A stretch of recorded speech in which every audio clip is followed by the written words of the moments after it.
દર્શનમાં 4 પ્રકારના અનુયોગ છે. દ્રવ્યાનુયોગ, ચરણાનુયોગ, કર્ણાનુયોગ, ચરણાનુયોગ અને ધર્મકથાનુયોગ. તો આ દ્રવ્યાનુયોગમાં 6 દ્રવ્ય છે, 9 તત્વ છે વગેરે જે સ્વરૂપ છે, દ્રવ્યનું સ્વરૂપ, ઉત્પાદ, વ્યય, દ્રવ્યરૂપ એ સમજાવેલું છે.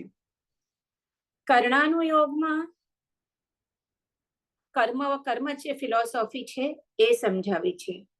ચરણાનુયોગમાં શ્રાવિકાના, સાધુ સાધ્વીના આચાર વિશે વર્ણન કરેલું છે. અને કથાનુયોગમાં જે બાળ જીવો હોય એમને તત્વ સમજાવવા માટે આ કથાનુયોગ જૈન દર્શનમાં બતાવેલો છે કે જેમાં તીર્થંકર ભગવાન, એમના પછીના ગીતાર્થ મુનિઓ વગેરે, આચાર્ય ભગવંતો, ગુરુ ભગવંતો, તો એમની કથાઓ લઈ કે જે આપણા માટે પ્રેરણાદાયક બને અને એમના આપણે કહીએ તો એ કથાઓમાંથી આપણને તત્વ શીખવા મળે. ઘણા જણને ડાયરેક્ટ તત્વ શીખવાલા આપણે લઈએ તો ઘણા જણને એટલી એને ઇન્ટરેસ્ટ ના પડે, કંટાળાજનક લાગે. પણ આ કથાના માધ્યમથી જો એ જ તત્વ હોય તો જનરલી આપણે કહીએ ને સ્ટોરીઝ, જેમ નાના બચ્ચાઓને તો આપણે એમને તો સ્ટોરીઝ બહુ જ પ્રિય હોય, પણ આપણને પણ જો કથા હોય આજે તો કથાના માધ્યમથી એ જ તત્વ જ્યારે પીરસાય તો એ વધારે ઇઝીલી, જેમ કે ને શીરો કેમ ઇઝીલી ગળે ઉતરી જાય તો એવી રીતે એ તત્વ વધારે સારી રીતે એમને સમજ પડે. એટલે આ કથાનુયોગ પણ અહીંયા આપેલો છે. તો આપણે આ વખતે ગયા વખતે આપણે દેવચંદ્રજી 24ના જે દેવચંદ્રજી ગણી હતા એમના જે 24 તીર્થંકર પરમાત્માના જે સ્તવન છે જે અત્યંત પરમાત્માના ભક્તિથી ભરપૂર હતા, પણ સાથે સાથે એમાં પણ આપણે કહીએ તો એમણે એક એક સ્તવનમાં એક એક જૈન તત્વનો સિદ્ધાંત એમણે ગુંથી લીધેલો હતો. એના પહેલા આપણે શ્રી આત્મસિદ્ધિ શાસ્ત્ર કર્યું, શ્રીમદ રાજચંદ્ર વિરચિત. આ બધામાં શું છે, છ પદ હતા, આત્મા છે, આત્મા નિત્ય છે, બધું તત્વ જ હતું.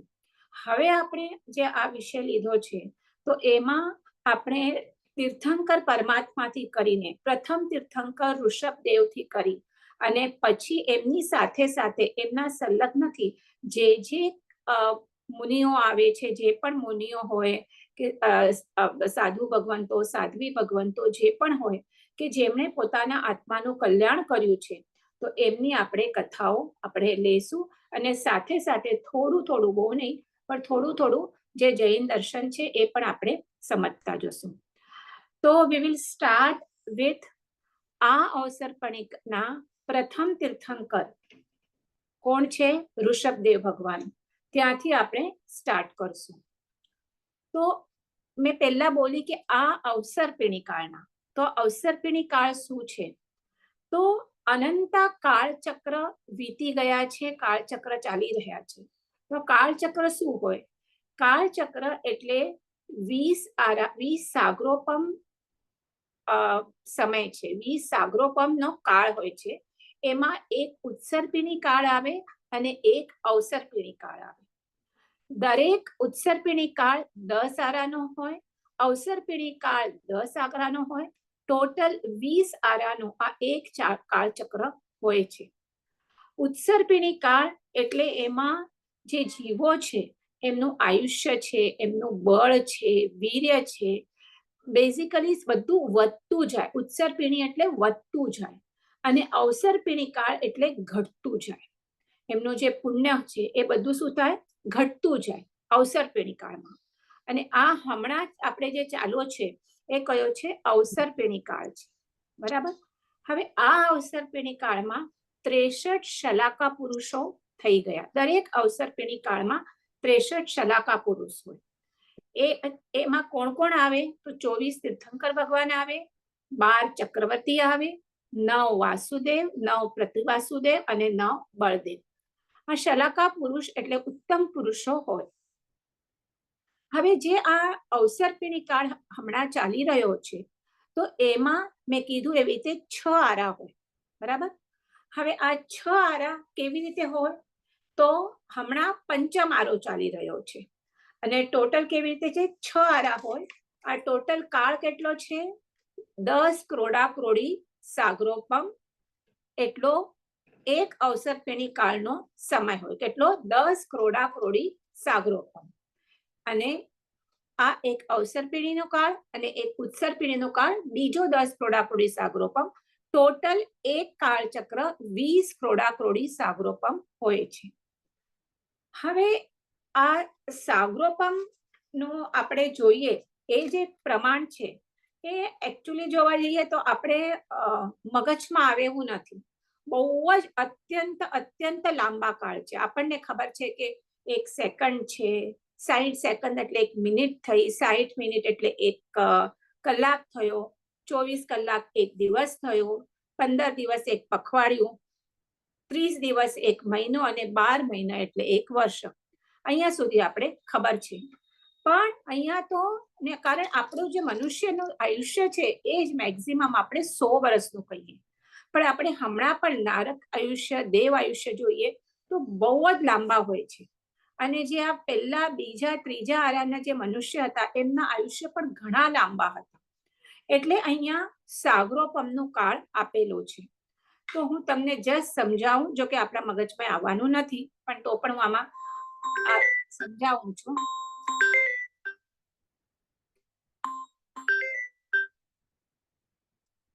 તો આ જે છે એમાં 6 સાગરોપમનું આપણે સમજાવીએ તો 1 યોજન ઊંડો, લાંબો, પહોળો. કેવો? 1 યોજન ઊંડો, 1 યોજન લાંબો અને 1 યોજન પહોળો એવો એક મોટો ખાડો ખોદાય. અને એ ખાડામાં જે 7 દિવસ સુધી જન્મેલા જે યુગલીઓ હોય એમના માથાના અત્યંત નાના નાના વાળના પીસ કરવાના. અને એ પીસ એ કુવામાં ઠાસીને ભરવાના. સમજે ને? મોટો એક કુવો છે, 1 યોજન લાંબો, ઊંડો અને પહોળો. અને એમાં યુગલિયાના વાળ અત્યંત નાના નાના ટુકડા કરી અને એમાં ભરવાના, ઠાસીને.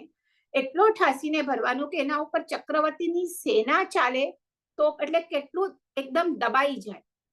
આપણે કોઈ પણ વસ્તુ ભરવી હોય, આપણો ડબ્બો ભરાઈ જાય તો આપણે શું કરીએ? એમાં જરા ઠાસીને ભરીએ. લોટ ને હોય કઈ તો વધારે, થોડુંક વધારે આવી જાય. તો એવી રીતે આના ઉપર આખી સેના જાય એટલે કેટલું ઠાસીને ભરાય. અને પછી એમાંથી દર 100 વર્ષે 1 વાળ કાઢવાનો. તો એવી રીતે જ્યારે એ કૂવો ખાલી થાય ત્યારે 1 પલ્યોપમ કાળ કહેવાય. એવા 10 ક્રોડા ક્રોડી કૂવા ખાલી થાય એટલે ત્યારે જેટલા પલ્યોપમ થાય એને શું કહેવાય? 1 સાગરોપમ કાળ કહેવાય. અને એવા 20 ક્રોડા ક્રોડી સાગરોપમનું 1 કાળચક્ર કહેવાય. આપણી પાસે 10 ક્રોડા ક્રોડી સાગરોપમ છે, પણ તો પણ આ સાગરોપમ એટલે કેટલો લાંબો કાળ છે. મેં પહેલા જ કીધું, આપણા કલ્પનામાં પણ એ આવી શકે એમ નથી. હવે આ જે હું વર્ણન કરી રહી છું એ જે કલ્પસૂત્ર જે આપણે હમણાં પર્યુષણમાં વાંચ્યું એના આધારે એ મારા સામે છે, એમાંથી જ હું કરી રહી છું, જે લઉં છું. કુદરતી આ વખતે મને કલ્પસૂત્ર વાંચવાનો કુદરતી લાભ મળ્યો હતો એટલે મેં કીધું હવે એના પ્રમાણે જ હું જાઉં. પછી જે વચમાં કથાઓ આવશે એ આપણે કરશું. બરાબર? તો હવે આપણે આ સાગરોપમનું તો તમે સમજ્યા. બરાબર? કેટલો એક અવસર્પિણી કાળમાં 10 ક્રોડા ક્રોડી સાગરોપમનો એનો ટોટલ સમય છે. ટોટલ આરા કેટલા? 6 આરા. હમણાં પંચમ આરો ચાલી રહ્યો છે. તો ફર્સ્ટ પહેલો જ આ આરાને નામ પણ આપેલા છે. પહેલો આરો છે એ સુષમ નામનો આરો છે. સુષમ નામનો આરો છે, એનો સૌથી વધારે એનો ટાઈમ છે. કેટલો છે? 3 ક્રોડા ક્રોડી સાગરોપમ પ્રમાણ વાળો આ આરો છે. આ થોડુંક હું પહેલા સ્ટાર્ટિંગમાં જે એ કાળ અને સમયનો છે એ થોડુંક શોર્ટમાં કરી અને પછી આપણે ડાયરેક્ટ ઋષભદેવ આદિનાથ ભગવાનની જે કથા છે એના ઉપર આવી જશું. પણ પહેલા આ સ્ટાર્ટિંગની ભૂમિકા બાંધવી જરૂરી છે. તો સુષમ નામનો 3 ક્રોડા ક્રોડી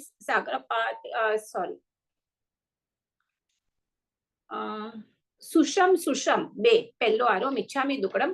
સૌથી પહેલો આરો સુષમ નામનો છે. અને એનું પ્રમાણ છે 4 ક્રોડાક્રોડી સાગરોપમ, બરાબર. અને હવે એના જે મેં શું કીધું કે આ અવસર્પિણી કાળ હોય એમ બધું ઘટતું જાય, એટલે જે મનુષ્યો છે એમની જે હાઈટ છે, એમનું જે આયુષ્ય છે, એમનું જે વીર્ય છે એ બધું ઘટતું જાય. એટલે પહેલા આરામાં સૌથી વધારે હોય તો કેટલા એમના મનુષ્યની હાઈટ પણ કેટલી છે, તો અહીંયા કીધું છે 3 ગાઉના શરીર વાળા. હાઈટ કેટલી? 3 ગાઉ તમે સમજ્યું છે ને, પહેલાના આઈ થિંક કેટલા 2 માઇલ કે ઉપર કંઈક સમથિંગ છે ગાઉનું માપ. તો એવા 3 ગાઉના હાઈટ વાળા એ શરીર હોય. 3 પલ્યોપમનો આયુષ્ય છે. પલ્યોપમનું મેં હમણાં જ તમને માપ કીધું કે એક પલ્યોપમ એટલે કેટલું થાય, ઓલો આખો ખાડો ખાલી થઈ જાય ત્યારે 100 વર્ષે એક વાળ બહાર કાઢો અને આખો ખાડો ખાલી થઈ જાય ત્યારે એક પલ્યોપમ થાય. તો એવા 3 પલ્યોપમના આયુષ્ય વાળા, અને એમને આપણે આ જે પહેલો આરો અને બીજો આરો છે તો એમાં નામ શું છે? સુષમ. સુષમ એટલે અત્યંત સુખ અને સુખ જ હોય, દુઃખ કોઈ હોય જ નહીં, એટલે એનું નામ છે સુષમ. સુષમ. અને એ લોકોને કંઈ પણ હમણાં આપણે કમાવા જવું છે એનો સ્ટ્રેસ હોય, કોઈ જાતની કંઈ નહીં. 10 પ્રકારના કલ્પવૃક્ષ હોય.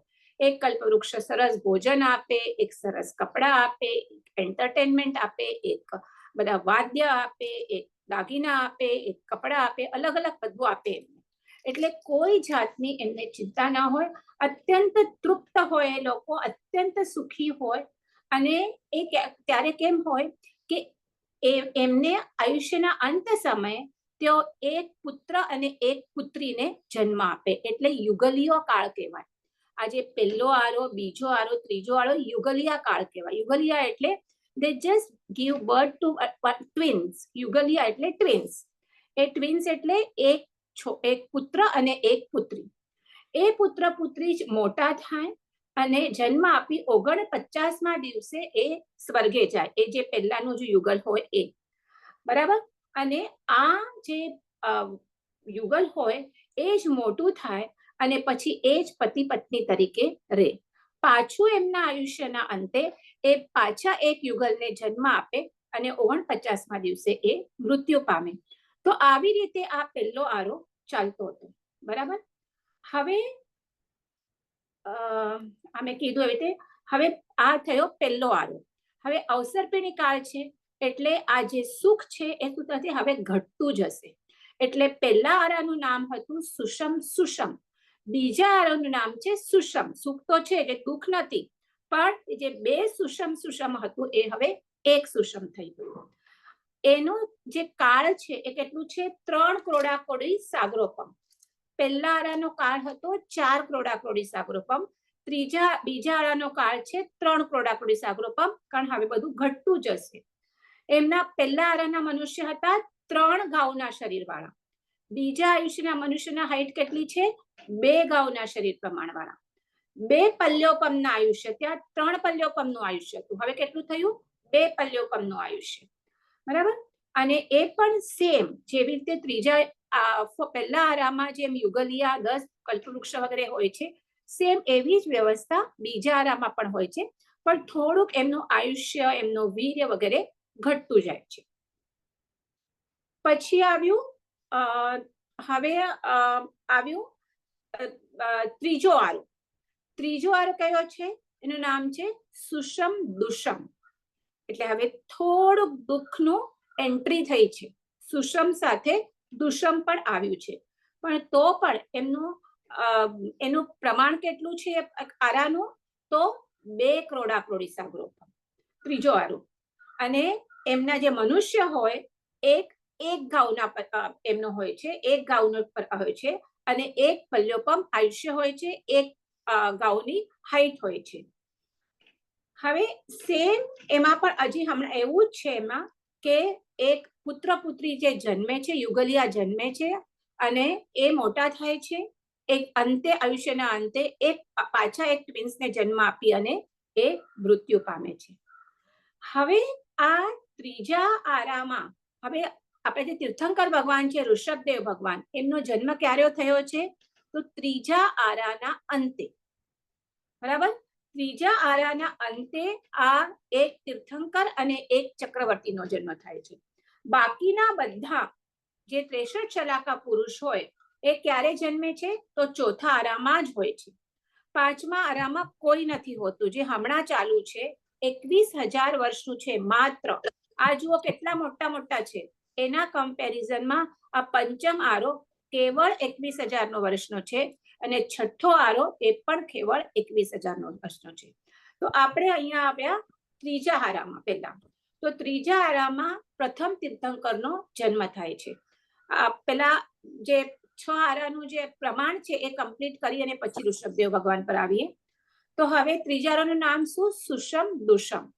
હવે ચોથો આરો જ્યાં બાકીના 23 તીર્થંકર ભગવાન અને બીજા બધા 61 શલાકા પુરુષ થાય છે એ છે ચોથો આરો. એનું નામ છે દુષમ સુષમ. હવે એનો કાળ કેટલો છે જુઓ. હું પહેલાથી કાઉન્ટ કરો. પહેલા આરાનું 4 કરોડા કરોડી સાગરોપમ, 4 પ્લસ બીજા આરાનું 3 એટલે 4 ને 7, ત્રીજા આરાના 2 એટલે 9 સાગરોપમ. 9 સાગરોપમ થઈ ગયા ક્રોડા ક્રોડી. હા સોરી, 9 ક્રોડા ક્રોડી સાગરોપમ. બાકી કેટલા રહ્યા? હવે 10 ક્રોડા ક્રોડી સાગરોપમનો એક અવસર્પિણી કાળ છે. ચોથા આરાના અંત સુધી કેટલા? ચોથા આરા આપણે હવે ત્રીજા આરા સુધી 9 તો થઈ ગયા. પાંચમા અને છઠ્ઠાનો 21,000 છે એટલે 42,000 યર્સ. અને બાકી કેટલો રહ્યો છે? 1 કરોડા કરોડી સાગરોપમ બાકી રહ્યો છે. એટલે ચોથા આરાનું પ્રમાણ કેટલું છે? 1 કરોડા કરોડી સાગરોપમ થી 42,000 ઓછું. એટલું આયુષ્યની એટલું પ્રમાણ, એટલું કાલ સમય એ ચોથા આરાનું છે. કન્ફ્યુઝિંગ લાગતું હોય તો કોઈ મને વચમાં ઊભી રાખી અને પૂછી શકો છો. બધાને ખ્યાલ આવ્યો? બધા આનો સમય? યસ. કોઈને ન ખ્યાલ આવ્યો હોય તો પૂછી શકશો. બરાબર. પહેલા આરાનું 4 કરોડા કરોડી, બીજા આરાનું 3 કરોડા કરોડી, ત્રીજા આરાનું 2 કરોડા કરોડી, ચોથા આરાનું 1 કરોડા કરોડી થી 42,000 વર્ષ ઓછા. અને એનું નામ છે દુષમ સુષમ આરો. હવે મનુષ્યનું આયુષ્ય પણ ઘટતું જશે. તેમનું આયુષ્ય 500 ધનુષની રહેશે અને આયુષ્ય પણ ઘટતું ઘટતું 100 વર્ષથી થોડુંક અધિક રહેશે. અને અંતે એ પણ ઘટતું ઘટતું ચોથા આરાના અંતે એની હાઈટ કેટલી રહેશે મનુષ્યની? તો 7.5 હાથની રહે છે. એટલે આ આરામાં ચોથા આરામાં 23 તીર્થંકર, 11 ચક્રવર્તી. કારણ એક તીર્થંકર અને એક ચક્રવર્તી ત્રીજા આરાના અંતે થાય છે. એટલે 23 તીર્થંકર, 11 ચક્રવર્તી, 9 વાસુદેવ, 9 પ્રતિવાસુદેવ અને 9 બલદેવ થાય છે. હવે આ ચોથા આરામાં યુગલિક ધર્મ હોતો નથી. કેવી રીતે આ ત્રીજા આરામાં કમ્પ્લીટ થશે આપણે જોઈએ છીએ. બરાબર છે. જે નોર્મલ આપણે જે વ્યવસ્થા છે હમણાં એવી જ ચોથા આરામાં હોય છે. અને પાંચમા આરાનું જે હમણાં છે એનું નામ શું છે? દુષમ. એટલે સુષમ સુખ તો ટોટલી ઉડી ગયું. બરાબર. અને એનું કેટલું છે? કાળ કેટલો છે? પંચમ આરાનું 21,000 વર્ષ હોય છે. 7 હાથનું શરીર પ્રમાણ છે. અને ઘટતું હમણાં આપણે 100 વર્ષ કહીએ છીએ, કોક કોક જોઈએ પણ છીએ. કારણ હજી તો આ ચોથો આરો, પાંચમો આરો ને ચાલુ થયે કેટલા? 2550 વર્ષ જ થયા છે ખાલી. ટોટલ કેટલો છે? 21,000 નો આ પંચમ આરો છે. એટલે હવે આયુષ્ય ઘટતું ઘટતું જ્યારે અંતે, જ્યારે આરાના અંતે 20 વર્ષનું કેવા રહેશે. હવે આ પંચમ આરામાં કોઈ પણ જીવ અહીંયાથી ડાયરેક્ટ અહીંયાથી મોક્ષે નથી જઈ શકતો. સમ્યક દર્શન પ્રાપ્ત કરી શકે છે ચોક્કસ. અને સમ્યક દર્શન પ્રાપ્ત કરો તો તમારી મોક્ષની ટિકિટનું રિઝર્વેશન થઈ ગયું. પણ ડાયરેક્ટ મોક્ષમાં ભરત ક્ષેત્રમાંથી, મહાવિદ્ય ક્ષેત્રમાંથી એ પણ જઈ શકાય છે. પણ આ ક્ષેત્રમાંથી જવાતું નથી. આ ક્ષેત્રનું હમણાં હું નહીં લઉં બધું. તો આ થયો પંચમ આરો. હવે છઠ્ઠો આરો. છઠ્ઠા આરાનું નામ છે દુષમ દુષમ. એટલે ખાલી દુઃખ અને અત્યંત દુઃખ. કેટલું છે એનું પણ પ્રમાણ? 21,000 વર્ષનું. એનું ઉત્કૃષ્ટ આયુષ્ય, ઉત્કૃષ્ટ એટલે મેક્સિમમ આયુષ્ય કેટલું હોય મનુષ્યનું? તો 20 વર્ષ મેક્સિમમ આયુષ્ય. અને અંતે 16 વર્ષનું. શરીર પ્રમાણ કેટલું છે? 3 ઘાવનું હતું પહેલા હાથમાં. ઘટતું ઘટતું અવસર્પિણી કાળ છે તો ઘટતું ઘટતું કેટલું થશે? 1 હાથનું રહેશે ખાલી. અને અંતે તો મુઠ્ઠી વળેલા હાથનું હોય છે. અને આ છઠ્ઠા હારામાં તો અત્યંત દુઃખ છે. આપણે વર્ણન સાંભળીએ તો એમ થાય કે આપણે છઠ્ઠા હારામાં જન્મ નથી લેવો. અહીંયા જેટલું છે એટલું ખાલી કહું છું કે અત્યંત તાપ, અત્યંત ઠંડી, બધું બહુ જ છે. અને અહીંયાથી ઓલું અનાજ પણ કઈ ખાવા માટે નહીં હોય.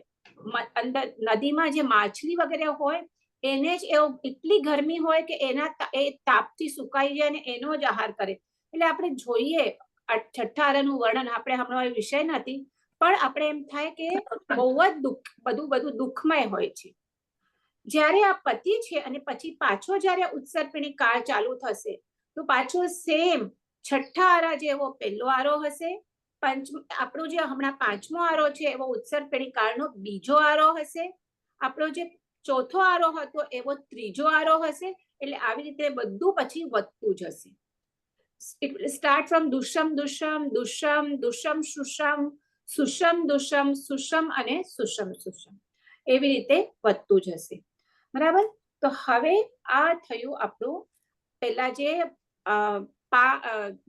આરાનું જે વર્ણન હતું કાલચક્ર, એ આપણે જોયું. હવે આપણે શું કામ જોયું? કારણ આપણા જે પ્રથમ તીર્થંકર ઋષભદેવ ભગવાન હતા એ ભગવાન ત્રીજા આરાને અંતે જન્મ્યા છે.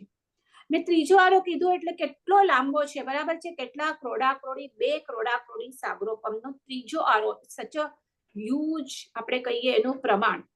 એમાં પણ એ ક્યારે જન્મ્યા છે? તો ત્રીજા આરાના 84 લાખ પૂર્વ 3 વર્ષ ને 8.5 મહિના બાકી રહ્યા ત્યારે આ ઋષભદેવ ભગવાનનો જન્મ થાય છે. હવે એ વખતે એમના માતા કોણ? મરુદેવી માતા. એમના પિતાનું નામ નાભી રાજા. એ કુલકર હતા. મને લાગે છે 7મા કે 8મા કઈ કુલકર હતા. 7મા કુલકર એ હતા. હવે જ્યારે કોઈ પણ તીર્થંકર પરમાત્મા એમના માતાના કુક્ષીમાં આવે ત્યારે 14 એમને સ્વપ્ન જુએ. બધાને ખ્યાલ છે? હું એક વખત બોલી જાઉં છું ખાલી સ્વપ્નના નામ.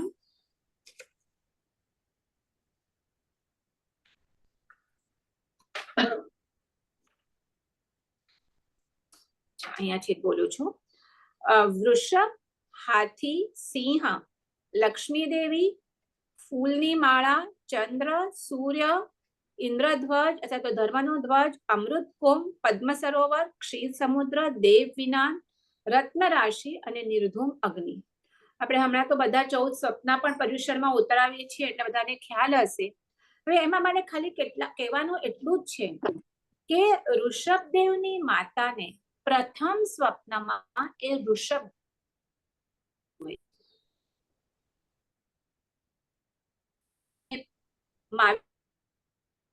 માતા પ્રથમ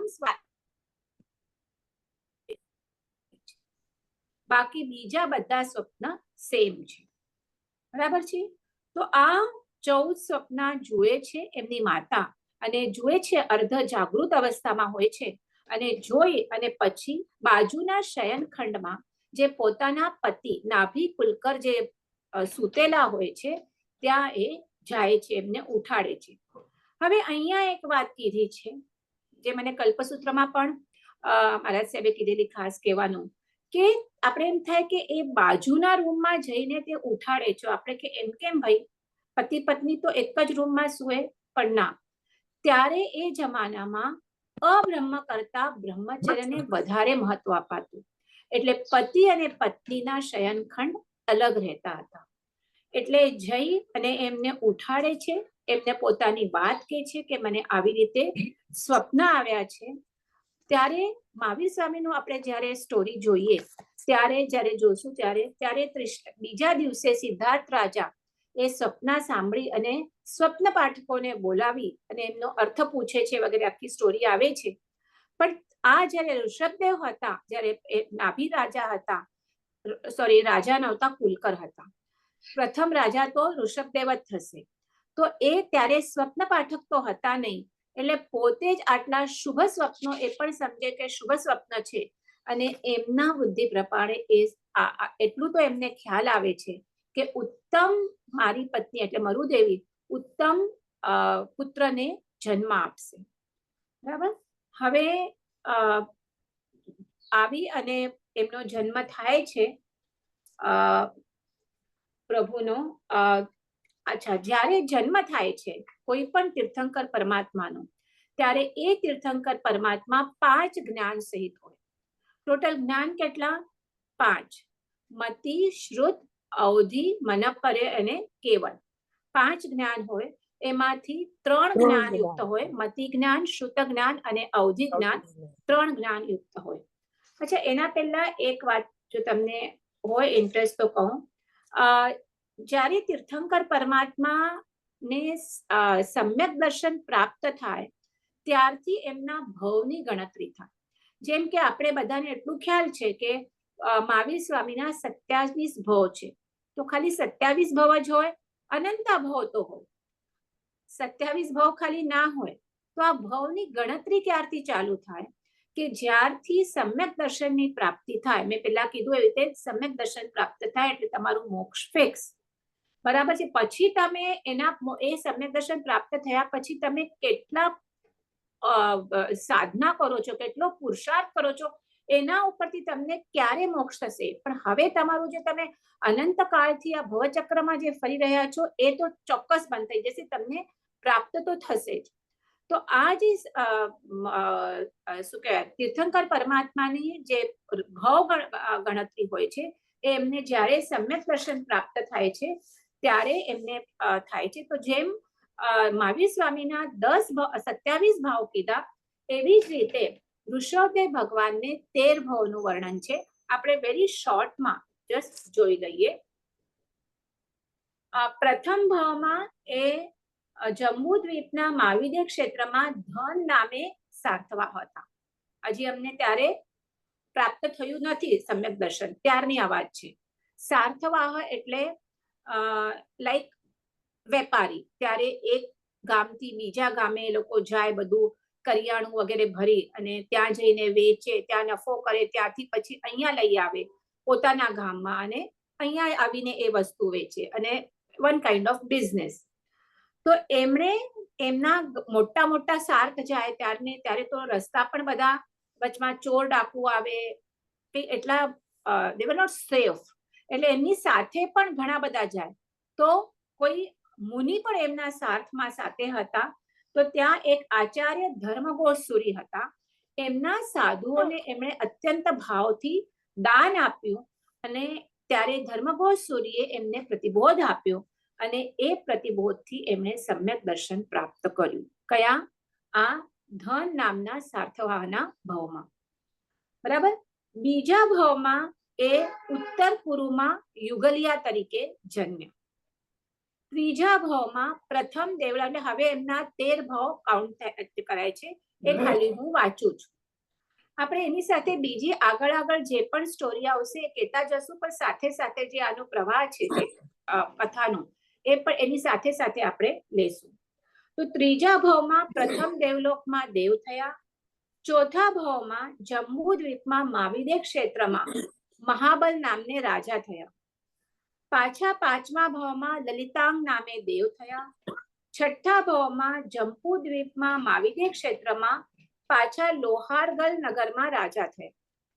સાતમા ભાવમાં ઉત્તર કુરુક્ષેત્રમાં યુગલિયા થયા. આઠમા ભાવમાં પ્રથમ દેવલોકમાં દેવ થયા. નવમા ભાવમાં જીવાનંદ નામે વૈદ્ય થયા. દસમા ભાવમાં દેવલોક, એટલે બેઝિકલી એક ભાવ દેવલોક અને એક ભાવ રાજા, કે એવી રીતે એમના બધા ભાવ આપણે કહીએ તો આમ સુખમય હતા. આપણે મહાવીર સ્વામીના એ જ આપણે જોઈએ તો મહાવીર સ્વામી તે 27 ભાવમાં એમનું એક ભાવ સિંહનું પણ થયું છે, નરકના પણ થયા છે, રાજાના પણ થયા છે, દેવના પણ થયા છે, બધા થયા છે. પણ અહીંયા આપણે ઋષભદેવ ભગવાનના જોઈએ તો એક ભાવ દેવ અને એક ભાવ રાજા કે યુગલિયા, એટલે બેઝિકલી બધા સુખમાં ભાવ એમના છે. હવે જ્યારે પણ એ સમ્યક દર્શન પ્રાપ્ત થયા પછી એ જ્યારે 20 સ્થાનકનું તપ કરે ત્યારે એ તીર્થંકર નામ કર્મ બાંધે છે. ત્યાં સુધી હજી તીર્થંકર નામ કર્મ નથી બાંધે. તીર્થંકર નામ કર્મ એટલે જે 8 પ્રકારના કર્મ છે એમાં એક નામ કર્મ છે. જે નામ કર્મ આપણે એટલે શું કહીએ, આપણે આ તીર્થંકર થશે કે ચક્રવર્તી થશે કે જે પણ થાય કે આપણે આપણું શરીર કેવું હશે, આપણે હાઈટ કેટલી છે, આપણી કલર કેવો છે, બધું આ નામકર્મ તમને નામકર્મની પ્રકૃતિ પ્રમાણે થાય. તો આ તીર્થંકર નામકર્મ એટલે પુણ્ય પ્રકૃતિ છે અને સૌથી ઉત્કૃષ્ટ પુણ્ય પ્રકૃતિ છે. તો એ ક્યારે કરે કે છે, તો એ જ્યારે કયા ભાવમાં, કયામાં ખબર છે, 11મા ભાવમાં એમનો વજ્રનાભ કરીને એ પેલા ચક્રવર્તી થયા. અને ચક્રવર્તી નિયમથી જો દીક્ષા લે તો એ દેવલોકમાં કે મોક્ષે જાય, પણ જો ચક્રવર્તી દીક્ષા ન લે તો ચક્રવર્તીના ભાવમાં એટલા બધા ભોગ સુખ હોય, પ્લસ 6 ખંડના એ રાજા છે, એટલા બધા યુદ્ધ વગેરે કરવા પડે એમને, એટલે એ સુખ સાથે એમનું ઘણું બધું પાપનો બંધ થાય. એટલે જો એ દીક્ષા ન લે તો શું થાય, એ નરકે જાય. એટલે હમણાં આ અવસર પડીના જે 12 ચક્રવર્તી થયા એમાંથી 2 ચક્રવર્તી, મારે ખ્યાલ પ્રમાણે શુભમ અને નામ યાદ નથી આવતું, 2 ચક્રવર્તી એમને દીક્ષા નથી લીધી એટલે એ નરકે છે હમણાં. પણ બાકીના 10 ચક્રવર્તીઓએ દીક્ષા લીધી છે.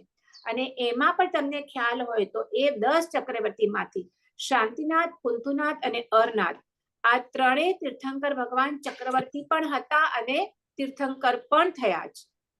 ઓકે, તો હવે આ 11મા ભાવે આ વજ્રનાભ કરીને ચક્રવર્તી થાય છે. એમણે દીક્ષા લીધી, 20 સ્થાનક તપની આરાધના કરી. હવે આ 20 સ્થાનક તપ એ પણ હવે હમણાં એમાં તો નથી જતી, 20 પદો હોય છે, એ રહેવા દો હમણાં, જેમને ખ્યાલ હોય તેને. અને એ આરાધના કરી અને તીર્થંકર નામ કર્મ બાંધ્યું. એટલે 12મા ભવે એ પાછા સર્વાર્થ સિદ્ધ વિમાનમાં ઉત્પન્ન થયા. દેવલોકમાં સૌથી ઉત્તમ દેવલોક છે, સૌથી ઉત્તમ એ કયું છે, સર્વાર્થ સિદ્ધિ અનુત્તર વિમાનમાં પણ સૌથી ઊંચું, કે જ્યાંના જીવો એકાવતારી જ હોય. એકાવતારી એટલે એના પછી એક જ શું કહેવાય, એક જ ભાવ કરી અને પછી મોક્ષે જાય, બરાબર છે. તો ત્યાંથી ચવી અને 13મા ભાવે આ ઋષભદેવ પ્રભુ જન્મ્યા.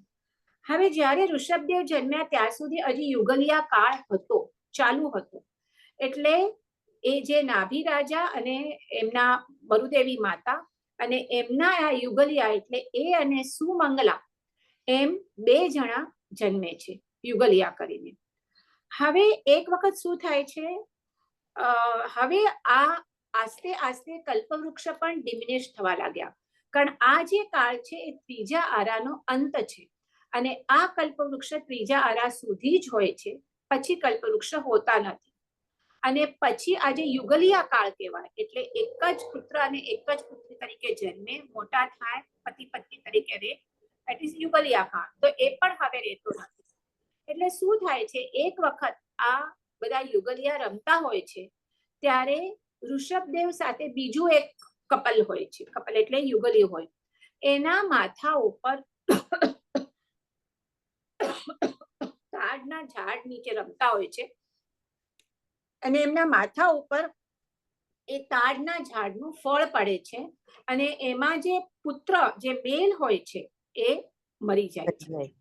એટલે હવે જે ઓલી જે એની સાથે જે સ્ત્રી હોય છે, કે જે ફિમેલ હોય છે, એ એકલી રહે છે. નહીં તો જનરલી શું હોય, એ જ 2 મોટા થાય અને એ જ પતિ પત્ની તરીકે રહે, પણ હવે એકલી રહે છે. એટલે આ બધા યુગલિયાઓ આ જે નાભી કુલકર હોય છે, કુલકર એટલે એમનો હેડ, એઝ અ રાજા તરીકે નથી હોતા, એમની પાસે લઈ જાય છે. એનું નામ હોય છે સુનંદા, સોરી મિચ્છામી દુક્કડમ, સુનંદા. એને લઈ જાય છે ને કે હવે એનું શું કરવાનું, તો કે હવે આ ઋષભદેવ સાથે એમને પરણાવી દો. એટલે ઋષભદેવની 2 પત્ની હતી, એક તો એમની સાથે જન્મેલી જે સુમંગલા અને બીજી આ સુનંદા. હવે યુવાવસ્થામાં પહોંચે છે ત્યારે ઇન્દ્રે આવી અને એમને કહે છે, હવે જ્યારે ઋષભદેવ જન્મ્યા છે તો 3 જ્ઞાન સહિત છે, અવધિ જ્ઞાન પણ છે. એટલે એમને ખબર તો છે કે મને શું કરવાનું છે, દીક્ષા લઈને પોતાનું તો આત્મકલ્યાણ કરવાનું જ છે, પણ સાથે તીર્થનું સ્થાપન કરવાનું છે. પણ જુએ છે કે હજી પોતાના ભોગાવલી કર્મ બાકી છે. એટલે ઇન્દ્ર આવી અને એને કહે છે, લગ્ન કરવાની વિનંતી કરે છે. ત્યારે આ 2 કન્યા સાથે ઋષભદેવ લગ્ન કરે છે. તીર્થંકર ભલે લગ્ન ભલે કરે પણ એ એમના માત્ર ભોગાવલી કર્મનો ઉદય હોય છે, એટલે જ એ એમાં રાચી પાચીને રહેતા નથી. તો આ બે થયા. હવે સુમંગળાથી એમ ટોટલ આપણે ખબર છે કે એમને 100 પુત્રો અને 2 પુત્રી, બ્રાહ્મી અને સુંદરી 2 પુત્રી હતી. તો સુમંગલાથી એમને ભરત અને બ્રાહ્મી નો જન્મ થાય છે. એટલે એ યુગલ એ ટ્વિન્સ નો જન્મ થાય છે, ભરત અને બ્રાહ્મી. અને સુનંદાથી બાહુબલી અને સુંદરી આ બે જન્મે છે. અને પછી સુમંગલા આ ભરત અને બ્રાહ્મી જન્મ્યા પછી બીજા 98 પુત્રોને જન્મ આપે છે. એના પહેલા શું હતું? કેવલ આ એક જ યુગલિયા જન્મતા હતા. તો આવી રીતે આ યુગલિયાનું આ જન્મ આપે છે. હવે મેં કીધું એવી રીતે જેમ જેમ આ ત્રીજો આરો આગળ વધવા લાગે છે તો શું થાય છે કે એક તો બધા કલ્પવૃક્ષો ડિમિનિશ થવા લાગ્યા. એટલે કલ્પવૃક્ષો ડિમિનિશ થવા લાગ્યા એટલે હવે એમની પાસે જીવન વ્યવહાર ચાલવા માટે એમની પાસે સાધન નહોતા. એટલે જે સંપીને સરસ રીતે રહેતા હતા એ શું થયા? હવે પરસ્પર લડવા લાગ્યા, ઝઘડા લાગ્યા. એટલે ઝઘડા મટાડવા માટે એ નાભી પુલકર પાસે જાય છે અને એ કહે છે કે અમને એક હવે રાજા આપો કે જે રાજા અમને શું કરે, અમને સારી રીતે અમને બધું અમારું સાચવે. એટલે ત્યારે આ નાભી રાજાએ કીધું કે આ ઋષભદેવ જ તમારો શું થાય? રાજા થાવ. અને ત્યાં આ અવસર પીણીકાળના પ્રથમ રાજા તરીકે આ ઋષભદેવનો રાજ્યાભિષેક કરવામાં આવે છે. ઓકે, હવે એટલે 20 લાખ પૂર્વની ઉંમરમાં થયા, કેટલા 20 લાખ પૂર્વની એનું આયુષ્ય થયું ત્યારે આ ઋષભદેવ રાજા તરીકે જાય છે. હવે આ યુગલિયાને મેં કીધું રાજા થયા છે. હવે એટલે હવે એમને આ યુગલિયા એમને જે પણ કંઈ એમને ડિફિકલ્ટી થાય તો રાજા પાસે લઈ જાય. તો સૌથી પહેલા તો કલ્પવૃક્ષ છે નહીં, એટલે ખાવાનું શું? એટલે એમને ખાવા માટે મુશ્કેલી પડવા લાગી. એટલે એ જાય છે રાજા પાસે, એટલે ઋષભદેવ પાસે. એટલે જાય અને કહે છે, તો એ કહે છે કે આવી રીતે તમે એમને ઉગાડો, અનાજ ઉગાડો અને એ ખાઓ. તો એ ખાધું, પણ કાચું ધાન્ય હોય તો કેવી રીતે ખવાય? એ પેટ દુખવા લાગ્યું એટલે પાછા ગયા કે અમારાથી આ કાચું ધાન્ય તો ખવાતું નથી. તો એ કહે છે તમે પાણીમાં પલાળીને ખાઓ વગેરે અલગ અલગ કહે છે. તો ત્યારે એક વખત શું થાય છે, એક વનમાં ગરમી હોય છે અને 2 લાકડા પરસ્પર ઘર્ષણ થાય છે અને એમાંથી અગ્નિ ઉત્પન્ન થાય છે. હવે આ યુગલિયાએ ત્યારે અગ્નિ પણ જોયું નહોતું.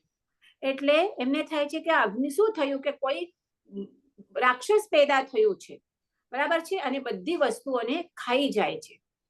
તો ઋષભદેવ કહે છે તમે ગભરાઓ નહીં, તમને જે અનાજ કાચું લાગે છે તો આમાં તમે પકાવીને ખાશો તો તમને એ ઈટેબલ થઈ જશે. એમણે તો જેમ એવું કર્યું, રાજા છે એ પ્રમાણે માનીને એમાં અનાજ નાખ્યું. પણ ડાયરેક્ટ અનાજ નાખો તો શું થશે? બધું બળી જાય. એટલે સમજતા નથી એ પ્રભુ શું કહે છે. એટલે ડાયરેક્ટ નાખે છે એટલે બધું બળી જાય છે. પાછા આવે છે કે આ તો કોઈ રાક્ષસ છે, અમે જે નાખીએ છીએ બધું ખાઈ જાય છે. તો ત્યારે એમણે આ ઋષભદેવે કુંભારની કલા શીખવાડે છે કે તમે ડાયરેક્ટ નાખશો તો એ બળી જ જવાનું છે. તમે આવી રીતે માટીનો ગોળો બનાવો, એ માટીને આવી રીતે હાથીના એના ઉપર આખું એનું શેપ કરે છે અને પછી વાસણ બનાવીને અને પછી એને અગ્નિમાં પકાવી અને પ્રોપર માટીના વાસણ બનાવવાનું શીખવાડે છે. અને પછી એમાં અનાજ નાખી અને કેવી રીતે એ રાંધવાનું એ પણ શીખવાડે છે. એટલે આપણે કહીએ ને કે આ અવસર પરીકાળમાં સૌથી પ્રથમ આપણે અસી, મસી અને કૃષિ આજે કહીએ છીએ, બરાબર? તો એ બધી કળાઓ, બધી દરેક જાતની, રાંધવાનું કેમ, અનાજ કેમ પકવાનું, કુંભારની કળા, ચિત્રકારની કળા, શું કહેવાય, કપડા કેવી રીતે વણવાના, પેલા તો બધું જ કલ્પવૃક્ષ આપતો હતો. તો એવી રીતે પુરુષોને 72 પ્રકારની કળાઓ કોણ ઋષભદેવ શીખવાડે છે. અને જે સ્ત્રીઓને 64 પ્રકારની કળા, એની સાથે સાથે નૃત્ય કળા, વાદ્ય કળા એ વગેરે 64 ટાઈપની કળાઓ કોને શીખવાડે છે? સ્ત્રીઓને 64 પ્રકારની કળાઓ શીખવાડે છે. એની સાથે સાથે આજ એમની બ્રાહ્મી પુત્રી હોય છે, જે બ્રાહ્મી, બે પુત્રી છે, બ્રાહ્મી અને સુંદરી. તો બ્રાહ્મીને એ લિપિ શીખવાડે છે. આજ પણ આપણે જોઈએ તો બ્રાહ્મી લિપિ આપણને મળી આવે છે. તો 18 જાતની એ લિપિ પોતાની પુત્રી બ્રાહ્મીને શીખવાડે છે અને સુંદરીને પ્રભુ ગણિત વિદ્યા શીખવાડે છે. તો આવી રીતે આ ઋષભદેવ ભગવાન 63 લાખ પૂર્વ સુધી શું કરે છે? રાજ્ય સંપત્તિ એ રાજા તરીકે ભોગવે છે.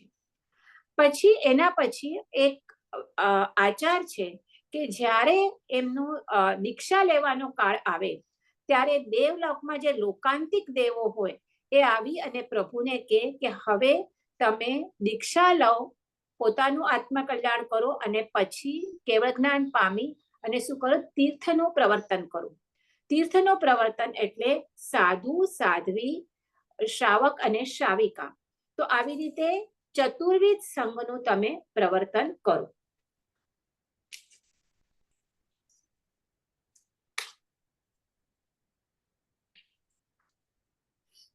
તો એવી રીતે એ કરી અને પછી એ જાય છે અને પ્રભુએ પણ એમને જાણ્યું કે હવે મારો દીક્ષા લેવાનો કાળ આવી ગયો છે.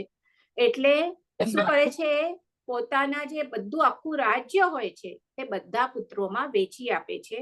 અયોધ્યા જે મેન છે, જ્યાં પ્રભુનો જન્મ થયો હોય છે, અયોધ્યા અથવા વિનિતા નગરી, એ રાજ્યનું રાજ્ય ભરતને આપે છે અને ભરત તો ચક્રવર્તી થવાના હોય છે.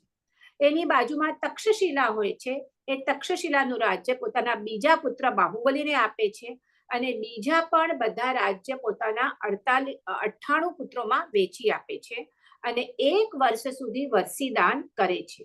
એ એક આપેલો આચાર છે કે દરેક તીર્થંકર પરમાત્મા દીક્ષા લે એના પહેલા 1 વર્ષ સુધી વર્ષીદાન કરે.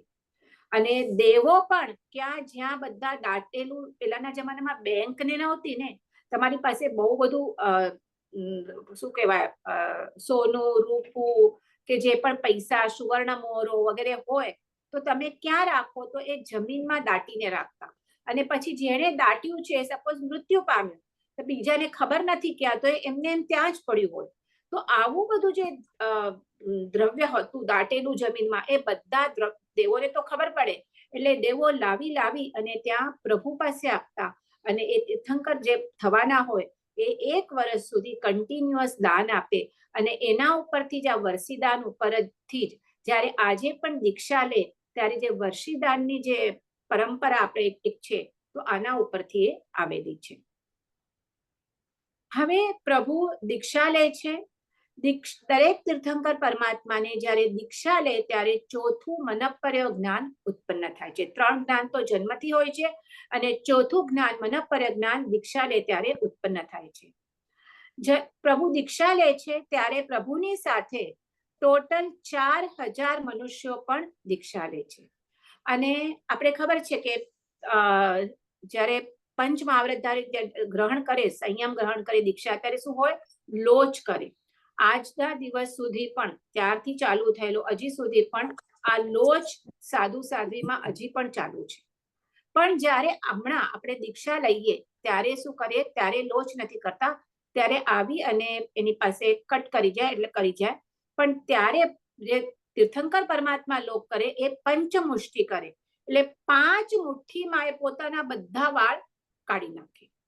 હવે ઋષભદેવ ભગવાન ખાતે ખાલી એવું છે કે 4 મુઠ્ઠીથી પોતાના બધા કપડા એ કાઢે છે, શું કરે છે? વાળ કરે છે.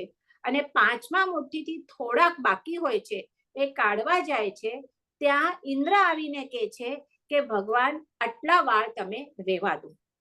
એટલે બધા તીર્થંકર ભગવાને દીક્ષા વખતે પંચમુષ્ટિ લોચ કરેલો છે, પણ ઋષભદેવનો ખાલી 4 મુઠ્ઠીથી લોચ છે અને થોડાક વાળ બાકી છે. આપણે અમુક ઠેકાણે આજે પણ જોઈએ તો ઇવન શાહપુરમાં પણ તમે જોશો તો ત્યાં જે ઋષભદેવની પ્રતિમા છે તો ત્યાં થોડાક એમના વાળ સાથે આપણને દેખાય છે. હવે જ્યારે એમણે દીક્ષા લીધી ત્યારે દીક્ષા વખતે એમને છઠથી દીક્ષા લીધેલી અને જનરલી તીર્થંકર પરમાત્મા દીક્ષા લે પછી એમનું પ્રાય મૌન હોતું હોય છે. એટલે એમનો છઠ્ઠો છઠ હોય છે એટલે 2 દિવસનો ઉપવાસ કરે છે અને પછી હવે એમનો શું હોય છે, એમને હવે પારણું કરવાનું હોય છે, પણ પારણાના વિશે એમને કોઈ પણ જે પારણા યોગ્ય જે આહાર છે એ એમને મળતો નથી પારણાના દિવસે. એટલે પ્રભુ સાથે બીજા પણ 4000 લોકો હતા દીક્ષા લીધી. હવે પ્રભુએ જે પારણું ન કર્યું હોય તો એ પણ કેવી રીતે કરે પારણું? એટલે એમને પણ ભૂખ્યું રહેવું પડ્યું. હવે ત્યારે સૌથી પહેલા રાજા આ અવસરપડીના સૌથી પ્રથમ રાજા ઋષભદેવ થયા. સૌથી પ્રથમ દીક્ષા ઋષભદેવે લીધી અને પ્રથમ તીર્થંકર પણ એ જ થયા. તો એટલે લોકોને ખબર ન હતી કે એમને શું આપવાનું. હવે આપણા રાજા આવ્યા છે આપણા ઘરે તો સારા સારા આભૂષણો હોય, જે પણ ઘરવાનું ઉત્તમ વસ્તુ હોય, ઇવન પોતાની કન્યા હોય તો એને એ ઓફર કરવાના હતા, પણ કોઈ એમને અનાજ ઓફર ન કરે. તો આવી રીતે એમને થાય છે કે 1 વર્ષ સુધી એમને આહાર જ્ઞાન ન થયું. તો થાય છે એવું કે એ તો ચલો એમને તો એમના એવા કર્મ હતા એ પ્રમાણે, એમની સાથે જે બીજા લોકો જેમણે દીક્ષા લીધેલી એમને પણ આહાર નથી મળતો. તો હવે they can't stay up to 1 year without food. એટલે પછી એ કે હવે અમે દીક્ષા લીધી છે એટલે અમે પાછા પણ ન જઈ શકીએ અને પ્રભુ સાથે પણ ફરવાની અમારી હિંમત નથી. એટલે શું કરે છે, એ જંગલમાં વગેરે જઈને ફળ ફૂલ વગેરે તોડીને એ પોતાનું જીવન નિર્વાહ કરવા લાગ્યા. એટલે તાપસ વગેરે થયા એવા ટાઈપનું. હવે આ શું કામ 1 વર્ષ સુધી એમને મળતું નથી આહાર પાણી? કારણ એમનું અંતરાય કર્મ હોય છે ભોજનનું. એમના આગલા જન્મમાં એમણે એવી રીતે કર્મ બાંધ્યું હતું, એ પણ આપણે જોઈએ કયું કર્મ હતું તે. એટલે એમને 1 વર્ષ સુધી એમને આહાર મળતો નથી. તો એ શેના લીધે એ કર્મ એ હતું? તો પહેલા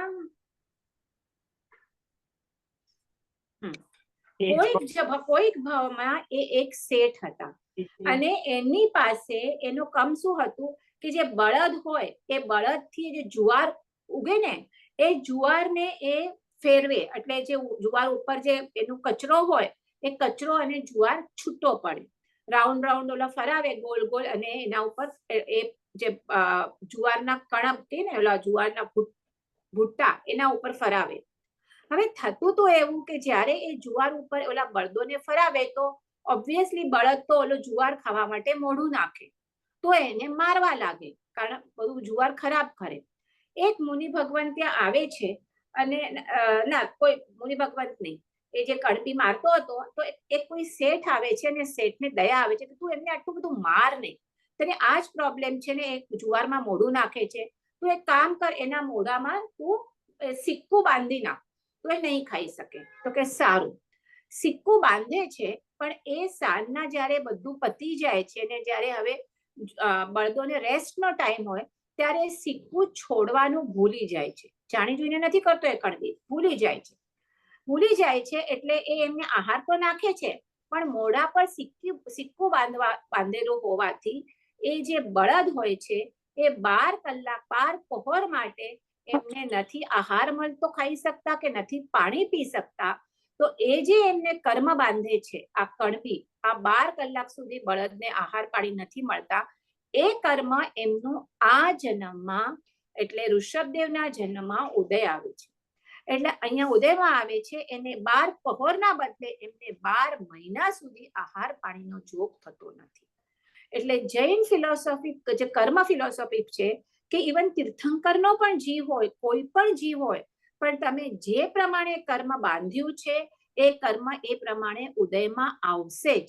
પછી ભલે તમે ગમે હો, તીર્થંકર હો, ચક્રવર્તી હો, બળદેવ હો, કોઈ એને આપણે એ તો મહાવીર સ્વામીને જ્યારે આપણે કરશું ત્યારે તો આપણે બહુ ખીલા ઠોકાણા છે. શેના લીધે? એમને પેલાના જન્મમાં એવું કર્મ બાંધેલું હતું. એટલે તમે જે પણ કર્મ બોલશો એ તમને હમણાં નહીં તો ક્યારેક પણ એનું કર્મનું ફળ તમને ભોગવવું જ પડશે.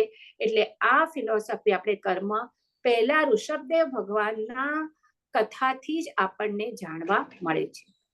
તો આવી રીતે એમને 1 વર્ષ સુધી એમને શું થયું? આહાર પાણીનો નહીં થયો જો 1 વર્ષ પછી એમનું આ અંતરાય કર્મ શું થયું? તૂટ્યું.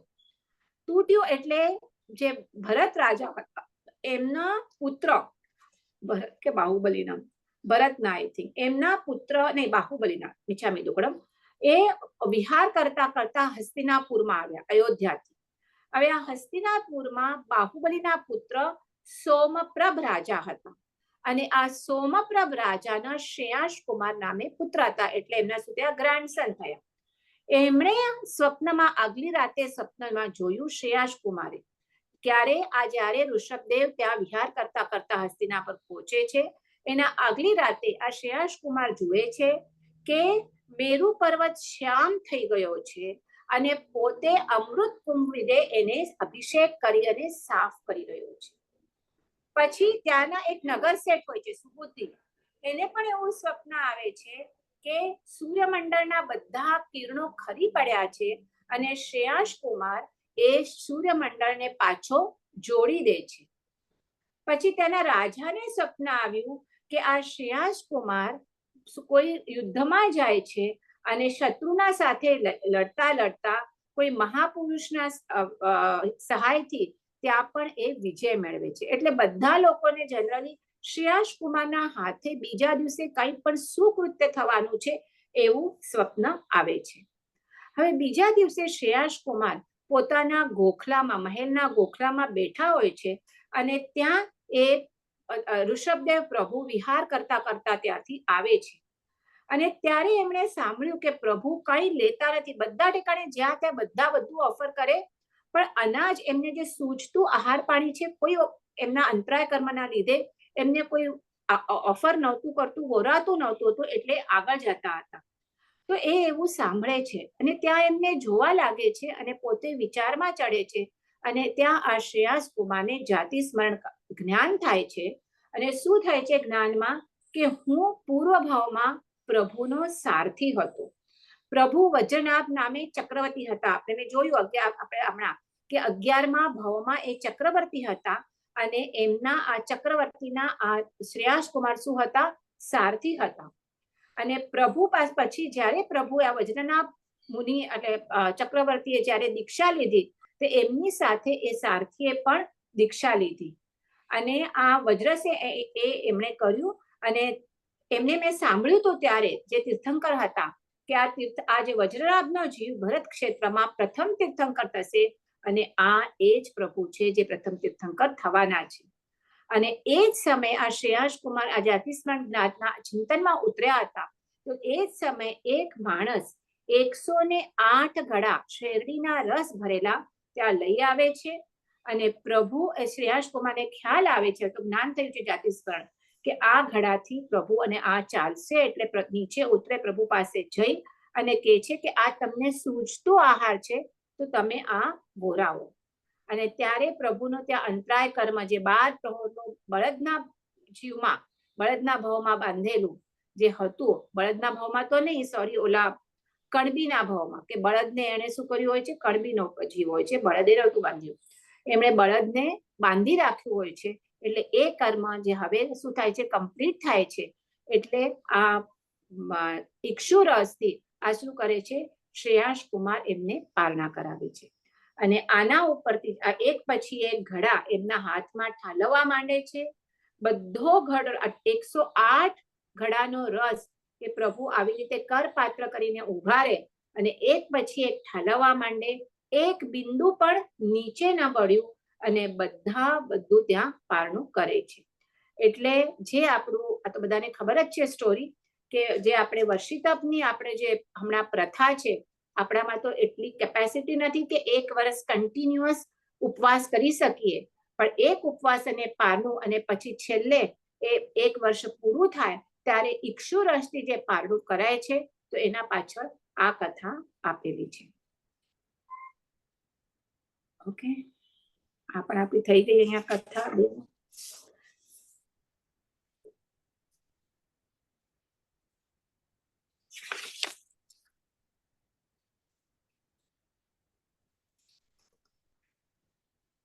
અચ્છા, હવે પ્રભુએ આમાં એમ ખબર નહીં.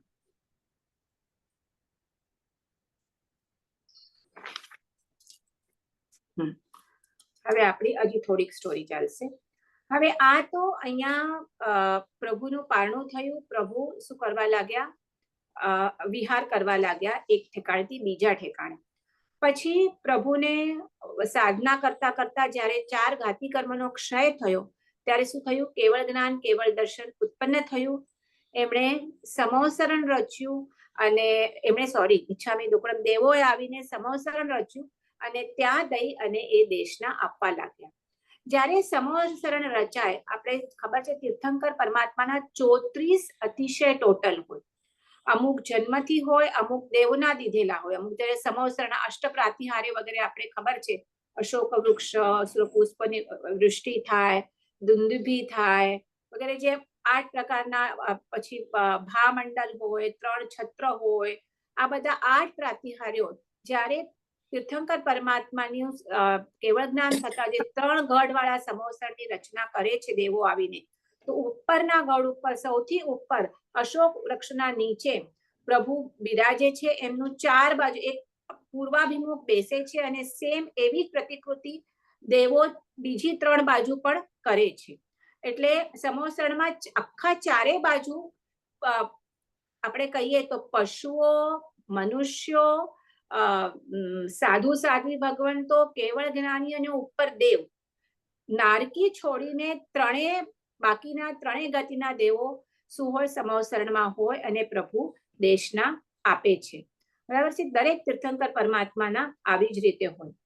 હવે જ્યારે પ્રભુને કેવળ જ્ઞાન પ્રાપ્ત થયું અને સમોસરની રચના કરી જ્યારે, અને એ બેસીને દેશના આપે છે, તો એ સમાચાર લઈ અને દૂત એમના પુત્ર ભરત ચક્રવર્તી, ભરતના આયુષ્ય ત્યાં જાય છે અને કહે છે કે આવી રીતે પ્રભુને કેવળ જ્ઞાન, આપના પિતાશ્રી ઋષભદેવને કેવળ જ્ઞાન ઉત્પન્ન થયું છે અને આવી રીતે દેવો આવીને સમોસરની ત્યાં નગરની બહાર રચના કરેલી છે. હવે એ જ વખતે ભરતના આયુશાળામાં ચક્રની ઉત્પત્તિ થાય છે.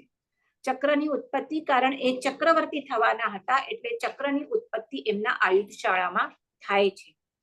તો એમને થાય છે, બેઉ એમને સમાચાર સાથે જ મળે છે કે પહેલા હું શું કરું? ચક્રરત્નની પૂજા કરું કે પિતાજીને કેવળ જ્ઞાન પામ્યા છે તો એમને જઈને વંદના કરું? પણ એમને કીધું કે ના, પહેલા તો મને ચક્રરત્ન, પછી પહેલા મને આ લોક અને પરલોકમાં જે મને સુખ અપાવશે એવા તીર્થંકર પરમાત્મા તો થયા છે, એટલે મારા પિતાજી, એમને જઈને પહેલા હું વંદના કરું. જ્યારે વંદના કરવા જાય છે તો સાથે એ મરુદેવી માતાને સાથે લે છે. મરુદેવી માતા જે ઋષભદેવના માતા હતા, જ્યારે એમણે દીક્ષા લીધી ત્યારથી એ એમની બહુ જ ચિંતા કરતા હતા. કારણ માતા હોય, ઓબ્વિયસલી પોતાના પુત્ર માટે તો દરેક માતાને ચિંતા થાય. અને ત્યારે પ્રથમ દીક્ષા લીધી છે આ અવસર પેઢી કાળમાં, અને આખા આટલા બધા રાજ સુખના બધા ભોગ બધું કાઢી અને બધા શું કહીએ, બધા અલંકારો, બધા વસ્ત્ર કાઢીને, પગમાં કઈ પગરખા નહીં ને એવી રીતે વિહાર કરતા હોય છે. એટલે એમને બહુ જ ચિંતા થતી હોય છે અને આખો વખત એમની ચિંતામાં રડ્યા કરતા હોય છે.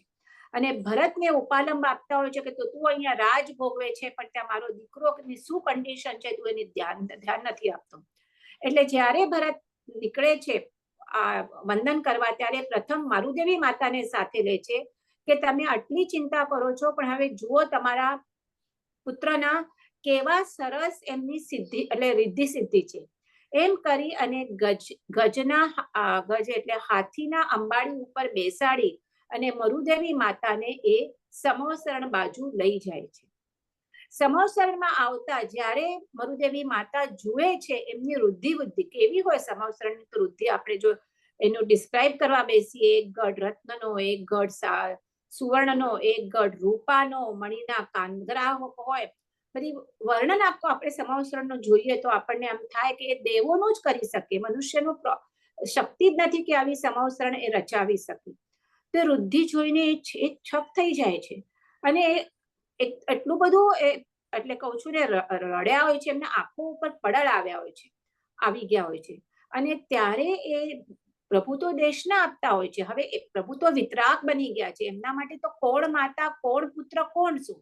એટલે એ કહે છે કે હું આટલું આવી છું તો મારી સામે જોતા પણ નથી, અને એ વિચાર કરતા કરતા મરુદેવી માતા વિચારે ચડે છે અને કહે છે કે આ તો હવે શું થઈ ગયા છે, તીર્થંકર વિતરાગ થઈ ગયા છે, એમના માટે માતા શું અને પુત્ર શું, કે હું જ મારા આટલા રાગથી એટલું એના માટે રાગ કરતી હતી.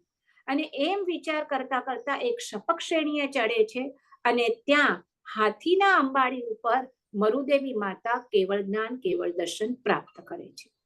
એટલે સૌથી પહેલા આ અવસર પેણી કાળમાં સૌથી પ્રથમ કેવળ જ્ઞાન ઋષભદેવે પ્રાપ્ત નથી કર્યું. કોણે પ્રાપ્ત કર્યું છે?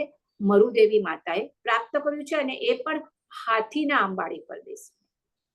ઓકે, એવી રીતે એ ચિંતનમાં એ ચાલ્યા જાય છે કે કેવો મને સ્નેહ છે, મારો સ્વાર્થી સ્નેહ છે, તો ધિક્કારવો મારા સ્વાર્થ, કે હું એના દુઃખની ચિંતા કરી અને રડી રડીને આંધળી થઈ ગઈ.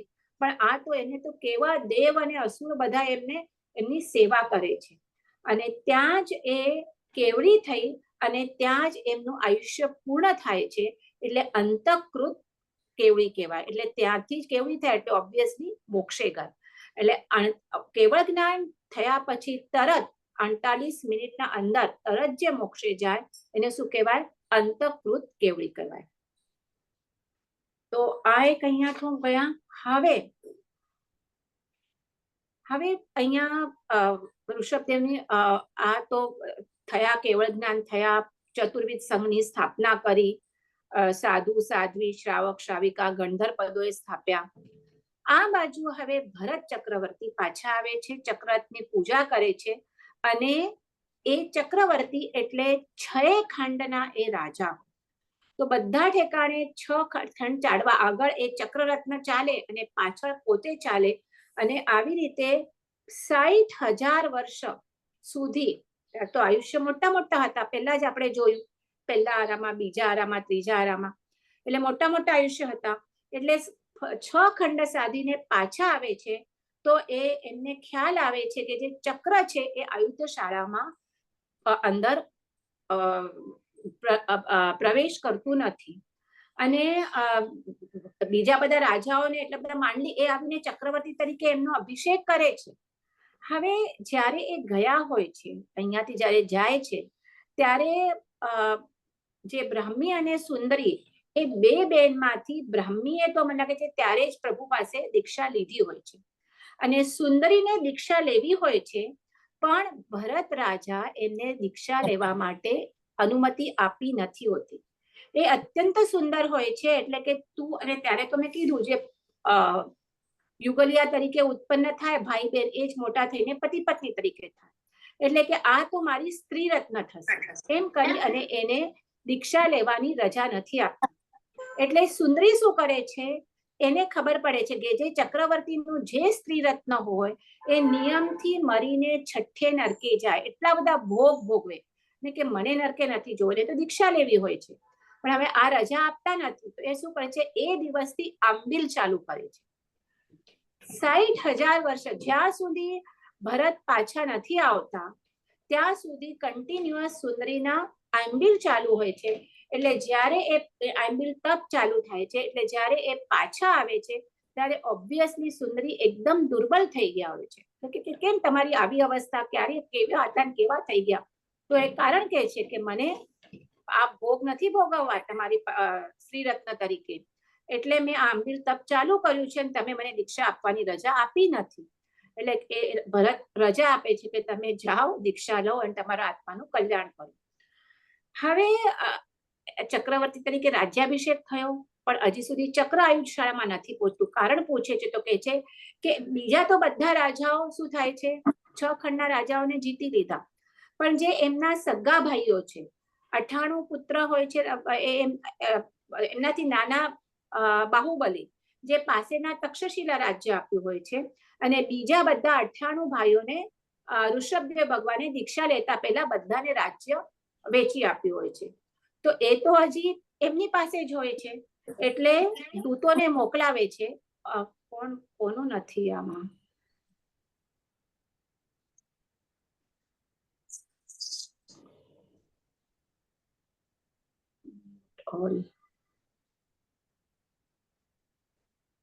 કોઈ પારુલ કોણ છે એમનું મ્યુટ નથી, જરાક મ્યુટ કરી દેજો ને.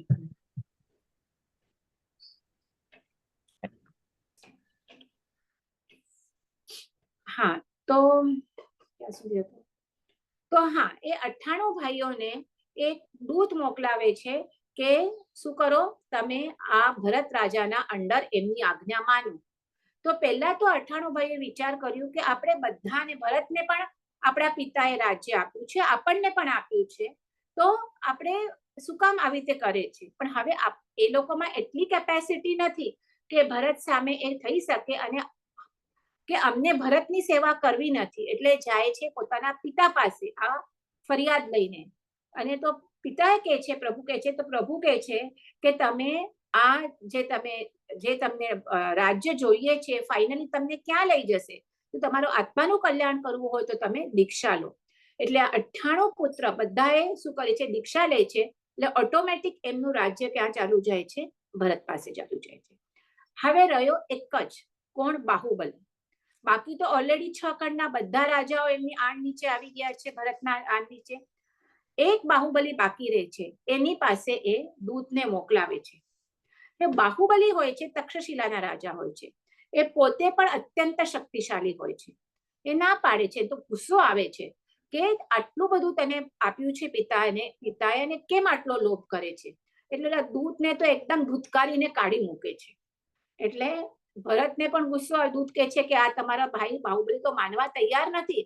એટલે ભરત એની સાથે ચડાઈ કરીને આવે છે યુદ્ધ કરવા માટે. 12 વર્ષ સુધી યુદ્ધ ચાલે છે, 12 વર્ષ સુધી. પણ આ બાહુબલી પણ એટલા શક્તિશાળી હોય છે, એટલે હારતા નથી. પછી દેવો વચમાં ઇન્દ્ર હોય છે, સૌધમેન્દ્ર અને ચમરેન્દ્ર, એ વચ્ચે પડે છે. એ કહે છે કે તમારા પિતા ઋષભદેવે બધા પ્રજાને પાળી એમને બધું શીખવાડ્યું, બુદ્ધિ પમાડ્યું, અને તમે બંને પુત્રો આ બધાનું સંહાર કરવા બેઠા છો? કે તમને જો પરસ્પર યુદ્ધ કરવું જ હોય તો તમે 2 જણા યુદ્ધ કરો, એમાં બીજા બધાને શું કામ ઇન્વોલ્વ કરો છો? અને આ 2 ભાઈઓ માને છે. અને પછી ઇન્દ્ર એમને 5 પ્રકારના યુદ્ધ નક્કી કરી આપે છે: દ્રષ્ટિ યુદ્ધ, વચન યુદ્ધ, બાહુ યુદ્ધ, મુષ્ટિ યુદ્ધ અને દંડ યુદ્ધ. એવા 5 પ્રકારના યુદ્ધ કરે છે અને બધા સેનાને સાઈડમાં કરી દે છે. 5 પ્રકારના યુદ્ધ થાય છે. 5માં ભરત હારી જાય છે અને બાહુબલી જીતી જાય છે. ચક્રવર્તી કોણ થવાના હોય છે? ભરત. એટલે ભરતને ગુસ્સો આવે છે. એટલે શું કરે છે? જે પોતાનું ચક્ર હોય છે, એ ચક્રને જુઓ, જ્યારે માણસને ઓલું થાય, ગુસ્સો આવે, ત્યારે ભાન ન રહે. એટલે ચક્રને એ બાહુબલી પર છોડે છે. શું કરે? ચક્ર તો મારી નાખે, વધ કરી નાખે. બરાબર છે? આપણે કૃષ્ણનું ચક્ર તો બધાને ખ્યાલ છે, ચક્ર કેવું હોય. પણ એવું ચક્રનો પણ નિયમ હોય કે જે સેમ ગોત્ર વાળો હોય એ ના મારે એને. આ તો એના સગા ભાઈ છે, એટલે ત્યાં પ્રદક્ષિણા કરી અને પાછો ભરત પાસે આવી જાય છે. પણ જ્યારે આ ભરત બાહુબલી ઉપર જ્યારે ચક્ર છોડે છે, તો બાહુબલીને હવે ગુસ્સો આવે છે કે મારા સગા ભાઈ થઈ અને મને મારવા માટે ચક્ર છોડે છે. એટલે ગુસ્સો આવી અને 2 તો હોય જ છે ત્યાં, એને મારવા માટે પોતાની મુઠ્ઠી ઉગામે છે કે હવે તો હું પણ એમને નહીં છોડું. જેવો મુઠ્ઠી ઉગાડી અને એને માથા પર મારવા જાય છે, ત્યાં જ એમના વિચાર બદલે છે કે અરે હું શું કરી રહ્યો છું, કે હું મારા સગા મોટા ભાઈ ઉપર મુઠ્ઠી ઉગાડવા તૈયાર, એને મારવા માટે તૈયાર થઈ ગયો છું, કે શું કરું છું? પણ હવે મેં મુઠ્ઠી ઉગામી છે તો હું પાછી તો ન વળે. એટલે એ ભરતના માથા ઉપર મારવાના બદલે એ મુઠ્ઠીથી પોતાના મસ્તકનો લોચ કરે છે અને ત્યાં જ લોચ કરી અને ત્યાં દીક્ષા લઈ લે છે. અને દીક્ષા તો લઈ લે છે બાહુબલી, એટલે એમનું યુદ્ધ તો પૂરી થઈ ગયું. ભરત ચક્રવર્તી તો હવે એમનું કમ્પ્લીટ થઈ ગયું. પણ હજી આ બાહુબલીના મનમાં થોડો હજી અભિમાન પડ્યો છે. ઋષભદેવ ભગવાનના 100 પુત્ર, પહેલા ભરત, બીજા બાહુબલી અને બાકીના 98 જે 98 પુત્ર હતા એમનાથી નાના. પણ હવે એ લોકોએ પહેલા દીક્ષા લીધી છે. કોના? બાહુબલીના પહેલા. અને એવી એક આચાર છે સાધુમાં, હજી સુધી એ જ આચાર ચાલુ રહ્યો છે કે જે પ્રથમ દીક્ષા લે એ પછી પેલા પુત્ર દીક્ષા લે અને પિતા પછી દીક્ષા લીધી હોય તો જે પહેલા દીક્ષા હોય એ દીક્ષામાં સિનિયર કહેવાય. એટલે પછી જે દીક્ષા લે એને પ્રથમ દીક્ષા લીધા હોય એને વંદન કરવાના હોય. તો એ બાહુબલીએ પછી દીક્ષા લીધી એના પહેલા 98 રાજા જે એમનાથી ઉંમરમાં નાના છે, એના 98 ભાઈઓ, એમણે પહેલા દીક્ષા લીધી છે, એટલે બધાને વંદના કરવી પડે. જે હજી એમના મનમાં માન હતું કે ના, હું કેવી રીતે કરું મારા નાના ભાઈને વંદન, એટલે હું એક કામ કરું, હું પ્રોપર સાધના કરું મારા પિતાની જેમ, કેવળ જ્ઞાન પ્રાપ્ત કરું, અને એક વખત કેવળી થઈ ગયા પછી તો કઈ વંદના કરવાની રહેતી નથી, કારણ કેવળી ઇઝ ધ સૌથી હાઈએસ્ટ. એમ કરી અને તેઓ એ સાધના કરવા માટે એટલે કે ચાલ્યા જાય છે અને કાયોત્સર્ગમાં ઊભા રહે છે. એટલી સાધના કરે છે, એટલી સાધના કરે છે કે એટલો સ્થિર રહીને કાયોત્સર્ગ કરે છે કે એ વૃક્ષની જેમ, કીધું છે આપણે, વર્ણન આવે છે કે વૃક્ષની જેમ સ્થિર થઈ જાય છે. વૃક્ષ હલનચલન તો ન કરી શકે ને, પાંદડા અને ડાળા ભલે પવનથી હલે પણ પોતે થડ તો ન હલે, એટલા સ્થિર થઈ જાય છે કે એના બધા અને વાળ બધા એટલા બધા ઉગે છે કે એમના વાળમાં આવીને પક્ષીઓ માળા બાંધે છે, એના આજુબાજુ વેલડીઓ વીંટાળાઈ જાય છે. તમે બાહુબલીનો ક્યારે પણ પ્રતિમા જુઓ, દિગંબરમાં બાહુબલીની બહુ જ ઇમ્પોર્ટન્સ છે એ લોકોમાં. આપણે ઇવન આ પણ જોઈએ ત્યાં શ્રમણ બેળગોળા, ત્યાં પણ બાહુબલીની પ્રતિમા ક્યાં પણ જુઓ તો એમના આજુબાજુ વૃક્ષો વીંટાળેલા, એટલે એની ડાળીઓ વીંટાળેલી હશે એવી તમને પ્રતિમા જોવા મળશે. એટલું બધું કાયોત્સર્ગ એ કરે છે, પણ તે છતાં કેવળ જ્ઞાન પ્રાપ્ત થતું નથી. કારણ કેવળ જ્ઞાન ક્યારે પ્રાપ્ત થાય? જ્યારે સંપૂર્ણ વિતરાગ દશા. વિતરાગ દશા એટલે રાગની સાથે દ્વેષ કોઈ પણ જાતનું કશાય ન હોય ત્યારે. ને અહીંયા તો માન કશાય તો પડ્યો છે એમના, એટલે તો એમને પોતાના લઘુબંધુને વંદન કરવા નથી જોયું. હવે આ વાતની ખબર એમના બહેનોને મળે છે. ના, પ્રભુ તો કેવળ જ્ઞાની છે, એટલે પ્રભુને તો ખબર પડે, ઋષભદેવ પ્રભુને. એટલે જે બ્રાહ્મી અને સુંદરી જેમણે દીક્ષા લીધી છે એ બે એમને કહે છે કે જઈ અને આ બાહુબલીને તમે પ્રતિબોધ આપો. અને આ બેઉ જણા પ્રતિબોધવા માટે જાય છે. એ વનમાં આવીને કેટલું તો શોધ કરે છે, ત્યારે માંડ મળે છે, મળતા પણ નથી કે ક્યાં છે. ત્યારે એ મોટા અવાજે બોલે છે, આ કલ્પસૂત્રમાં છે, મારા સામે છે, એ જ વર્ણન બોલું રહી છું કે હે બંધુ, હાથી ઉપરથી નીચે ઉતરો. ઓલું આખું એના ઉપર તો આટલા બધા સજ્જાયોને પણ રચેલી છે. વીરા મોરા ગજથી હેઠા ઉતરો, એવું કંઈક છે એનું. વીરા એટલે મારા ભાઈ. તો ત્યાં સાંભળે છે આ બાહુબલી, અને એ અવાજ પણ સાંભળે છે કે મારી બહેનો આવી છે અને આ એમનો અવાજ છે. પણ એ વિચાર કરે છે કે મને કહે છે કે હાથી ઉપરથી નીચે ઉતરો, પણ હું તો હાથી ઉપર છું જ નહીં, હું તો કાયોત્સર્ગ મુદ્રામાં છું. પછી ચિંતન કરતા એને ખ્યાલ આવે છે કે આ માનરૂપી હાથીથી નીચા ઉતરવાનું મારી બહેનો મને કહેવા લાગે છે. અને એમને ખ્યાલ આવે છે કે જે મારા મનમાં માન છે કે હું મારા લઘુબંધુને વંદન ન કરું, એનાથી નીચે ઉતરવાનું કહે છે. એટલે કે જઈ અને હમણાં હું મારા લઘુબંધુઓને વંદન કરું, એમ વિચાર કરી અને પગલું ઉપાડે છે. હવે ત્યાં ને ત્યાં એમનો માન કશાય પગલું ઉતાડે છે એટલે તૂટે છે. પહેલા તમારું કોઈ પણ કશાય તમારા મનમાં આવે, પછી વચનમાં એનું આ થાય, અને પછી તમે કાયામાં થાય. સૌથી પ્રથમ ક્યાં આવે? મનમાં આવે. અને ત્યાં બાકી તો આટલી સાધનાથી બીજા બધા ઘાતી કર્મ તૂટી ગયા હોય છે, ખાલી આ એક માન કશાના લીધે એમનું કેવળ જ્ઞાન અટક્યું હોય છે. અને જેવું એ નક્કી કરે છે કે હવે હું જાઉં છું મારા લઘુબંધુઓને વંદન કરવા, એટલે ત્યાં માન કશાન તૂટે છે અને એમનું કેવળ જ્ઞાન, કેવળ દર્શન પ્રાપ્ત થાય છે. તો આ એક કથા છે. હવે પછી બીજી બે કથા એમની સાથે છે ઋષભદેવના ચરિત્રમાં ભરત રાજાની. હવે ભરત રાજા હોય છે, ભરત ચક્રવર્તી, રાજાની પ્રથમ ચક્રવર્તી, આ અવસર્પિણી કાળના પ્રથમ ચક્રવર્તી. આ પણ સમ્યક દ્રષ્ટિ જીવ તો હોય જ છે, બધા જે 63 સલાકા પુરુષ એટલે સમ્યક દ્રષ્ટિ જીવ તો હોય. હવે એક વખત ભરત ચક્રવર્તી પોતાના પૂર્ણ આપણે કહીને ડ્રેસઅપ થઈને, અને રાજાનો અને એમાં પણ ચક્રવર્તીનો ડ્રેસઅપ એટલે સુંદર ઉત્તમ જે એમના શું કહેવાય વસ્ત્ર તો હોય, પણ સાથે અલંકાર, વસ્ત્રાલંકાર બેઉ, એમનો મુગુટ, એમના બાજુબંધ, એમના ગળામાં કેટલી બધી માળાઓ ને કમર ઉપર ને 10 હાથ આંગળીમાં વીંટીઓ ને ફૂલ ડ્રેસઅપ થઈ અને પોતાના અરીસા ભવનમાં આવી ઊભા હોય છે. અરીસા ભવન એટલે ખબર ને, એટલે ચારે બાજુ અરીસા ભવન એટલે ચારે બાજુ મિરર હોય. હમણાં ઘણા દેરાસર એવા હોય છે ઘણા ઠેકાણે કે આખા દેરાસરમાં ચારે બાજુ મિરર. મને લાગે છે દોડમાં છે અને એકને ફલોદીમાં કે ક્યાંક મેં દર્શન કર્યા હતા. એનીવે, તો ત્યાં અરીસા ભુવનમાં ઉભે છે ત્યાં એક વીંટી એમની એક આંગળીમાંથી નીકળી જાય છે.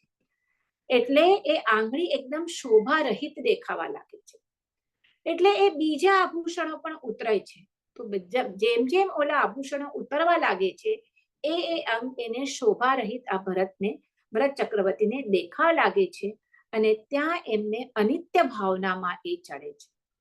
12 ભાવના આપણે ખબર છે, વૈરાગ્યની 12 ભાવના જૈન દર્શનમાં કીધેલી છે.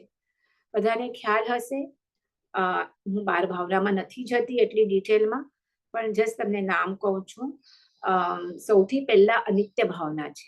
અનિત્ય ભાવ પછી અશરણ ભાવના, સંસાર ભાવના, એકત્વ ભાવના, અન્યત્વ ભાવના, અશુચિ ભાવના. એ પહેલી 6 ભાવના તો ટોટલ વૈરાગ્યની છે. અને પછી આશ્રવ ભાવના, સંવર ભાવના, નિર્જરા ભાવના, પછી લોક સ્વરૂપ ભાવના, બોધિ દુર્લભ ભાવના અને ધર્મ ભાવના. આવી રીતે 12 ભાવનાઓ છે કે જેનું ચિંતન કરવાનું કીધેલું છે. કે ફોર એક્ઝામ્પલ થોડુંક તમને કહું તો જે અનિત્ય ભાવના છે એ શું છે કે આ જગતમાં દરેક ચીજ અનિત્ય છે. અનિત્ય એટલે જે નિત્ય નથી, જે શાશ્વત નથી, જે કાયમ રહેનારી નથી, એને શું કહેવાય? અનિત્ય. તો આ દુનિયામાં દરેક ચીજ, આપણે આપણા શરીરથી વિચાર કરીએ, આપણું શરીર નિત્ય રહેવાનું છે? નહીં. આપણા જે સ્વજન છે, માતા પિતા, બીજા જે પણ પતિ પત્ની પુત્ર, કોઈ આપણી કાયમ રહેવાનું છે? નહીં. કે ક્યારે ચાલ્યા જશે ખબર નથી, જેની પર આપણે અત્યંત મોહ છે. આ જે બધો પૈસો છે, જે ઘર છે, જેને આપણે બધાને મારું મારું કહીએ છીએ, કોઈ ચીજ અનિત્ય રહેવાની નથી, શાશ્વત રહેવાની નથી. જ્યાં સુધી આપણું એમની સાથે પુણ્ય છે, આપણું જ્યાં સુધી એમની સાથે ઋણાનુબંધ છે, ત્યાં સુધી એ સાથે છે. પછી કોઈ ચીજ સાથે રહેવાની નથી. સાથે રહેશે માત્ર ધર્મ. જે તમે ધર્મ કર્યો છે એ જ તમારી સાથે આવતા ભવે ચાલશે. બાકી આ શરીર અને આ સંપત્તિ અને આ સ્વજનો બધું અહીંયા જ મૂકીને આપણે બીજા ઠેકાણે જવાના છીએ. તો આ છે અનિત્ય ભાવના. એવી જ રીતે અશરણ ભાવના છે કે આ સંસારમાં કોઈનું શરણું નથી. જ્યારે આપણે કોઈ આવા રોગ થાય, આપણને પોતાને ખ્યાલ છે કે જો એવા કેન્સર જેવા રોગ થાય ત્યારે ગમે એટલો પૈસો હોય, ગમે એટલા સ્વજન હોય, પણ કોઈ આપણને સહાયભૂત થતું નથી. અને એનું આપણે 2 વર્ષ 3 વર્ષ સુધી આપણે કોવિડમાં બહુ જ સારી રીતે આ એક્સપિરિયન્સ કરી રહ્યું છે. એક જણને બી એક્સપિરિયન્સ કે જ્યારે આપણને કોવિડ પોઝિટિવ આવ્યું હતું ત્યારે આપણને લિટરલી 14 દિવસ 15 દિવસ સુધી પ્રોપરલી ક્વોરન્ટાઇનમાં જવું પડતું હતું કોઈ આપણે બચાવવા માટે. અને એમાં પણ જો હોસ્પિટલાઇઝ થયા છે જે લોકો હોસ્પિટલમાંથી પાછા આવી શક્યા હોય અને એમની જે કન્ડિશન હતી, ત્યારે આપણને ખ્યાલ આવે કે ન પૈસો કે ન સ્વજન કોઈ તમારું શરણભૂત થતું નથી.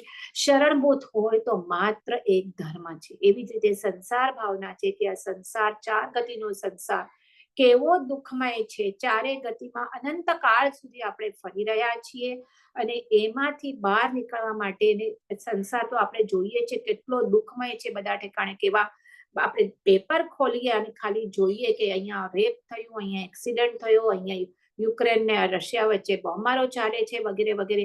કેવો દુઃખમય છે.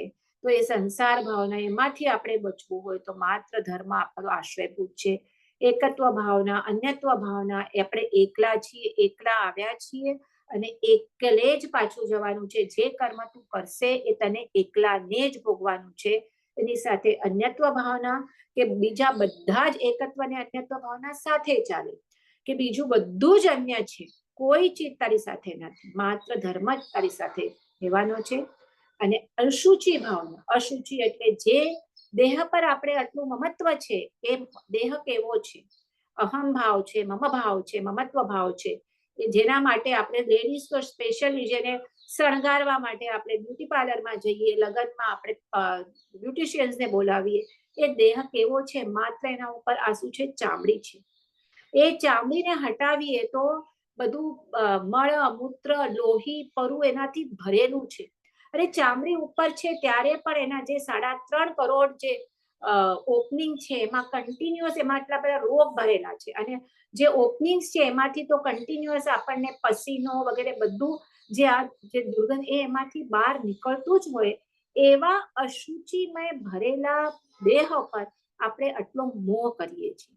તો આ બધી મેં બહુ શોર્ટમાં કીધી આપણને, કારણ આપણું હમણાં 12 ભાવનાનો ટોપિક નથી, પણ આ બધી ભાવનાઓ જૈન દર્શનમાં ચિંતન કરવાનું કીધેલું છે કે જેનાથી તમને પોતાના શરીર ઉપરથી, પોતાના સ્વજન ઉપરથી અને જે બધી વસ્તુઓ છે એના ઉપરથી મોહ ઉતરે. એટલે વૈરાગ્યની ભાવના કહેવાલી છે. હજી બીજી આવશ્યક છે ભાવના છે. તો અહીંયા ભરત ચક્રવર્તી શું કરે છે? એ ચિંતવનમાં ચડી જાય છે કે આ મારી શરીર જેને હું આટલું શણગાર્યું છું, એક વીંટી નીકળી ગઈ તો કેવું આ અડવી લાગવા લાગે છે. ને આ પાછા ત્યાં સમ્યક દ્રષ્ટિ જીવાતા એટલે ચિંતનમાં ચડતા ચડતા ક્ષપક શ્રેણીએ ચડાય છે. અને ત્યાં એમને કેવળ જ્ઞાન અરીસા ભુવનમાં પ્રાપ્ત થયું. બધાને આ સ્ટોરી ખબર છે. હવે જનરલી કેવળ જ્ઞાન પ્રાપ્ત થાય ત્યારે એ શું હોય? સાધુના વેશમાં હોય. જનરલી ગૃહસ્થને આવા છે હિસ્ટ્રીમાં દાખલા, બહુ રેર દાખલા છે. એટલે ઇન્દ્ર આવી અને એ ત્યાં આવે છે, કેવળ જ્ઞાન પ્રાપ્ત કરે છે અને કે છે મને આપણે વંદન કરવું છે, પણ આપ ગૃહસ્થમાં અવસ્થામાં છો. તો આપ એ સાધુ વેશ લઈ આવે છે અને એમને કહે છે કે તમે આ સાધુ વેશ સ્વીકારો. અને ભરત કેવડીએ એ સાધુ વેશ અંગીકાર કર્યો અને પછી ત્યાંથી દીક્ષા લઈ એ 10,000 રાવ સાથે નીકળી. અને કેવડીપણે પણ એ ઘણો ટાઈમ ભરત ચક્રવર્તી વિચર્યા છે. અને અહીંયા લખ્યું છે અહીંયા કે એમના ભરતના પુત્ર, એમના 7 કે 8 પેઢી સુધીના રાજાઓ આવી જ રીતે અરીસા ભવનમાં એ શું કહે છે? વૈરાગ્ય પામી અને એ કેવળ જ્ઞાન પામ્યા અને મોક્ષે ગયા. હવે એક મરીચીનું આપણું એક રે છે, જોઈએ તો હમણાં કમ્પ્લીટ કરી લઉં. તો આ ભરત ચક્રવર્તી સાથે આઈ મીન ઋષભદેવ સાથે જે પણ કથાઓ છે એ તો નેક્સ્ટ ટાઈમ કરશું, ઉતાવળ નથી કરવી. એક કથા બાકી રહે છે એ નેક્સ્ટ ટાઈમ આપણે મરીચીને લેશું. ખાલી આપણે એટલું કહીએ બસ, ઋષભદેવ ભગવાન પછી ક્યાં મોક્ષે જાય છે? અષ્ટાપદ પર્વત ઉપર જાય છે. અને ત્યાં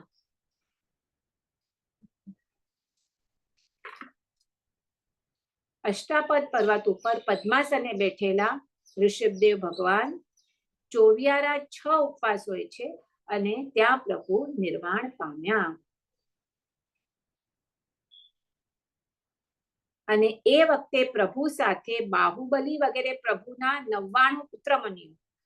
એટલે 99 જણા પ્રભુ સાથે, પેલા 98 પુત્રોએ પહેલા દીક્ષા લીધી, પછી બાહુબલી દીક્ષા લીધી. એટલે એ 99 ભરત ચક્રવર્તીના 8 પુત્ર અને પ્રભુના પૌત્ર મળીને ટોટલ 108 સિદ્ધ પ્રભુ સાથે થયા.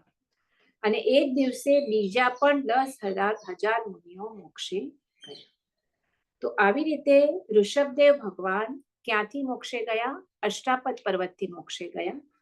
અને બીજા ખ્યાલ છે, બીજા 20 તીર્થંકર ભગવાન સમેત શિખરથી મોક્ષે ગયા છે. મહાવીર ભગવાન પાવાપુરીથી મોક્ષે ગયા છે. નેમનાથ ભગવાન ગિરનારથી મોક્ષે ગયા છે. અને વાસુપૂજ્ય સ્વામી ચંપાપુરીથી, એમના 5 કલ્યાણ ચંપાપુરી નગરમાં થયા છે. ચિરાગના વિરુદ્ધ કંઈ બોલાયું હોય તો મિચ્છામી દુક્કડમ. અને આપણે હવે નેક્સ્ટ મંગળવારના સેમ ટાઈમે મળશું. જય જિનેન્દ્ર. કોઈને કંઈ પૂછવું છે તમે પૂછશો. થોડુંક જો આપણું ઇન્ટરેક્ટિવ થશે તો મને વધારે ગમશે. 2-3 મિનિટ છે, કોઈને કંઈ પૂછવું હોય તો પૂછી શકો છો. કોઈને કંઈ નથી, વધારે મજા આવશે, થોડું ઇન્ટરેક્ટિવ રહેશે.